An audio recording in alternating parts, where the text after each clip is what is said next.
नमस्कार व्यूवर्स। तो कैसे हैं आप सब। उम्मीद करती हूँ आप सब बहुत अच्छे होंगे।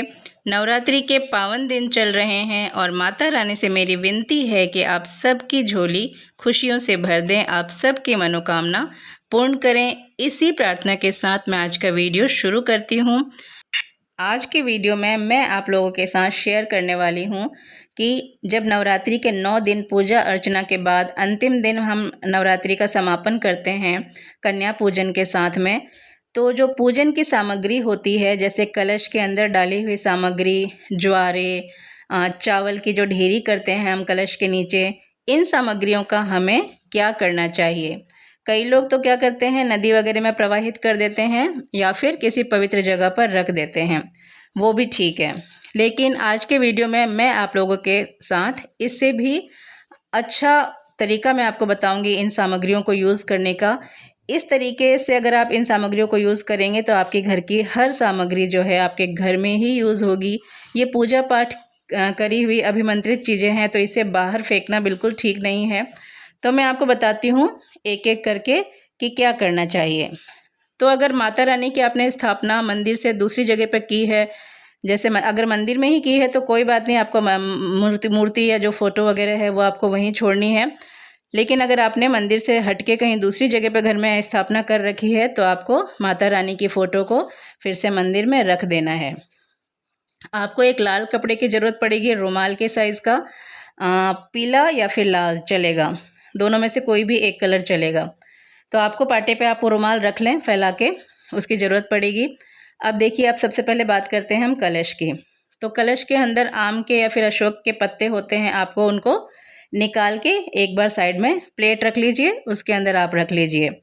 कलश का जो पानी है आपको उसका क्या करना है, जो आम के पत्ते या फिर अशोक के पत्ते आपने निकाले हैं उसमें से 2 पत्ता ले लीजिए और पूरे घर में उस पानी का एक बार छिड़काव कर दीजिए। घर के कोने कोने में उन पत्तों से पानी ले लेके आप छिड़काव कर दीजिए और थोड़ा थोड़ा पानी प्रसाद के रूप में हाथ में देकर सबको पीने के लिए बोल दीजिए, घर का हर एक मेंबर। और जो बाकी बचा हुआ पानी है उसे आप तुलसी में डाल दीजिए। पानी का यूज़ मैंने आपको बता दिया। अब रही पत्तों की बात, तो मैं आपको बताऊंगी उसका भी आगे। सबसे पहले बात करते हैं जो पानी के अंदर जो सामग्री हम डालते हैं, हल्दी, सिक्का वगैरह, उसका क्या करना है। तो वो आप निकाल लें और जो लाल कपड़ा या फिर पीला कपड़ा रुमाल के साइज़ का मैंने आपको लेने के लिए बोला था, आपको उसमें वो डाल देना है, रख देना है। अब कलश के नीचे जो चावल रखा है उसका क्या करना है वो सुनिए। चावल के कुछ दाने आपको हर कमरे में जाके हर जगह आप थोड़ा थोड़ा सा बिखेर दीजिए और कुछ दाने आपको वो जो लाल कपड़ा सिक्का वगैरह रखा है, लाल कपड़े में आपको कुछ दाने उसके अंदर रख देने हैं और बाकी जो चावल बचेंगे उसको आपको पक्षियों को खिला देना है।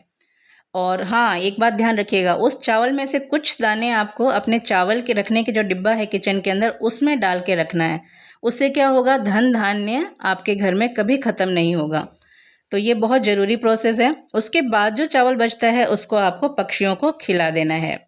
चावल की बात हो गई। अब बताती हूँ मैं वो आम के या फिर अशोक के पत्ते जो आपने रखे हैं उसका क्या करना है।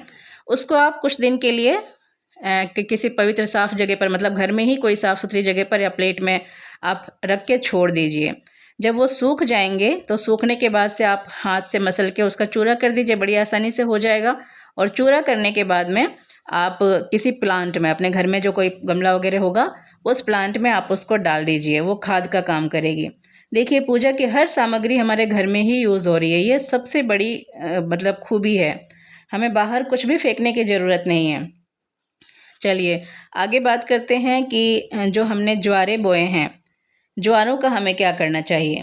तो ज्वारों में से आप 2-4 ज्वारे निकाल लीजिए और वही लाल कपड़ा, जो लाल कपड़ा हमने लिया है, लाल या पीला कपड़ा, उसके अंदर कुछ ज्वारे जो है वो डाल दीजिए और बाकी ज्वारे जो हैं उसको आप जड़ से जड़ के पास से काट के और निकाल लीजिए।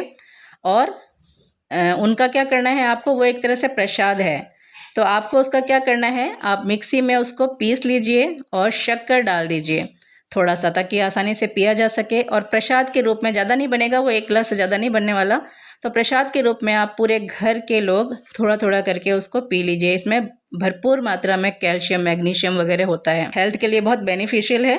तो इसे प्रसाद के रूप में आप ले लीजिए। और मिट्टी के अंदर जड़ वाला जो हिस्सा है उसको आप मिट्टी को जब ऐसे हाथ से थोड़ा सा मसलेंगे तो वो सूखा बुरा बुरा जैसा हो जाएगा, उसको आप फिर से प्लांट में डाल दीजिए। उम्मीद करती हूँ आपको समझ में आ रहा होगा। तो ज्वारे को भी हमने सही से यूज़ कर लिया है। अब मैं आपको बताती हूँ कि जो नारियल है कलश के ऊपर रखा हुआ, उसका क्या करना चाहिए। तो नारियल को आपको अंतिम दिन जब आप कन्या पूजन वगैरह करेंगे तो उस दिन नारियल को फोड़ के और पूरे घर में और उन कन्याओं को प्रसाद के रूप में उसे वितरित कर दीजिए, बांट दीजिए। और जो नारियल के ऊपर जो बाल होता है जिसको हम हटा देते हैं, उसे क्या करना है आपको, उसे आप स्टोर करके रखें। उसे आप स्टोर करके रखें और जब हम धुनी करते हैं घर में, रेगुलर धुनी, उसके अंदर वो नारियल का छिलका जो है वो डालना बहुत शुभ होता है। तो वो नारियल का छिलका आप घर की धुनी में, डेली की धुनी में यूज़ कर सकते हैं।